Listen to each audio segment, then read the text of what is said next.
बदलले. हे देवतांचं गडगडणे राजवैभव आम्हाला प्राप्त झालं. याला सुद्धा एक कारण आहे. तर जीवनात प्रथम गुरु कोण असेल तर जन्म देणारी आई बाप होय. मातृ पितृ देवतेचे प्रेमाळ आशीर्वाद आमच्या पाठीशी होते. आमच्या गोल गालाचं चुंबन घेतलं आणि त्यांच्या मुखातून शब्द बाहेर पडले. बाळ बाळ सुरेश, हे ब्राह्मण तू सदैव ठेवण्यासाठी मानवाने भक्तीचे आचरण करायला हवे. अभिलाषा काशीच्या पुण्य भूमीवर गेलो. शत ऐकण्याची सांगता केली.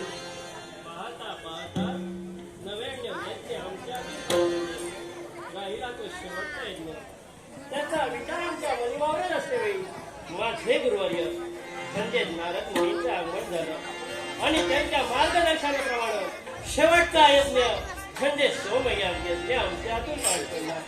पाहतो काय आश्चर्य, साऱ्या देव देवतांनी माझ्यावर फुलांचा वर्षाव केला. एवढंच नव्हे तर रज तम आणि सत्व म्हणजे ब्रह्मा विष्णू आणि हरी यांनी मला आशीर्वाद दिला आणि त्यांच्या मुखातून निघणारे